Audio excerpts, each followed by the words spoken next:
course, out in this country, there's always wind. But late season fire, I don't know anything about it.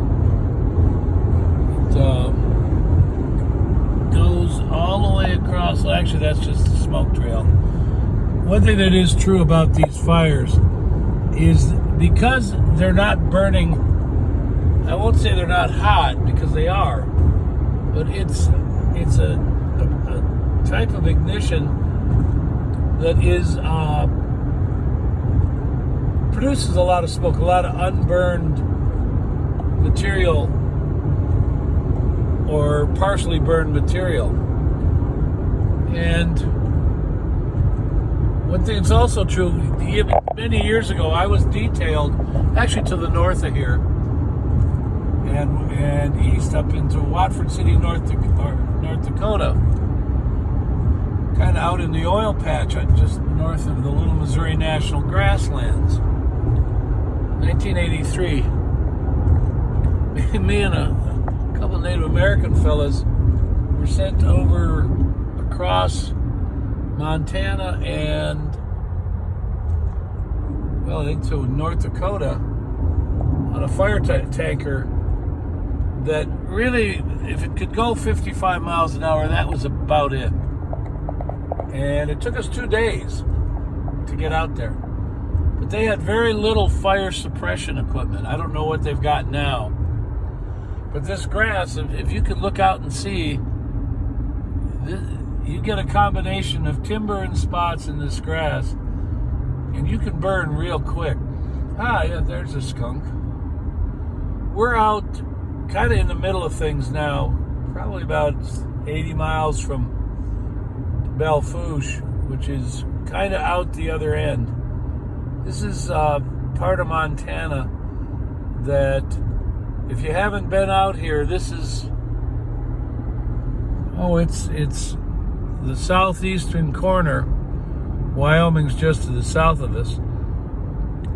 And this is the route kind of Custer took up to the Little Bighorn, because it's, as you can see, you can travel in this country by horse. You can haul wheeled cannon. Though they didn't have, I think they left their artillery, and they wanted to travel fast. And they went up through, and I don't know what the actual route is. I would imagine there are times it's not close or not far away from where we're driving here on 212. If you get a map out and you look at southeastern Montana, coming up out of the Black Hills, and it's this is Montana is so many different kinds of places. If you look out, and I'm just, again, waving it around, I apologize if it's just kind of wobbly and doesn't make a whole lot of sense. But you look at this fire is not huge, but the kind of smoke it's putting out. And when added to all the other smoke that's in the atmosphere right now, it's a problem, and we all know. I mean, if you're thinking about it at all, you got to know it's a problem. I'm going to wave this around. That's the back of Old Gray here. It's all the stuff I've had with me this summer, and that's pretty much what it was. I haven't brought a whole lot back with me. And down there, this is the essentials. There's some chips. There's some water. There's where I keep my sandwiches, because I'm not that, and I got a couple of pot pies in there. Now we're into it, and from now on, this will be just traveling. South Dakota's had major COVID issues.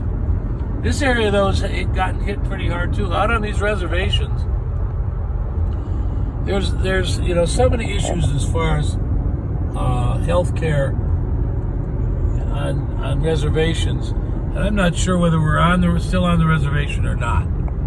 I'd have to look. I got a sign up here. This is Crossroads. And let's see where we're going. Okay. Yeah, this is the way 59. You could take that up to Miles City. We're headed for Broadus. And we'll see if we can see this sign. Belle Fourche is, oh yeah, still 101 miles, Broadus 3. So we're outside of Broadus. If you're traveling with me on the map, we left 8:30 this morning, 8 o'clock. Actually, 9:30, I'll use that. 8 o'clock was Rancho Deluxe, actually Deep Creek, and then into Missoula, and had to exchange a security camera that unfortunately didn't work with cell. I was hoping it would. And I don't know if this is a control bird. It could be a control bird. Usually they don't put up this much smoke unless they have to. That's a pretty good sized control bird. But this is out, now we're into that part of the West that's good cow grazing country, but you ain't got much water. And water is the issue in the West. So I'm gonna probably let loose of this. This is not fired that far away. It's over there. We're getting ready to go into Broadus, and it's not much, but it's something I'm going to pay attention to. I think we make a turn here, and I'm going to let you go. It's going to get dark here, so I won't be doing a whole lot more of this. It's 5:20. Another thing is we're not there yet. It'll be tomorrow that we get out of the time zone, but Montana's pretty close to a time zone wide. The funny thing is so is Virginia. You know, which sometimes forget that was such a powerhouse size-wise. Before 1769, it went all the way to Wisconsin. So I'm actually a native Virginian, 1769 style. After that, the Northwest Treaty, and I don't have that name right because I'm busy watching this truck. We're coming into Broadus. I think I should probably pay attention here. So I will let you get about your evenings. This is day one of the road back east. Tonight's light, video blog, and I will go through these and see which ones actually make some kind of sense and try and put them on YouTube and then post them. This is turn it around here. I can't see what I'm saying, but there I am, and trying to be somewhat sane doing this, but I'm sure somebody else think that I should never be doing this, and I would have to admit they're probably right. So be well, everybody. Hold fast. Take care. We're entering Broadus as we speak. Be well.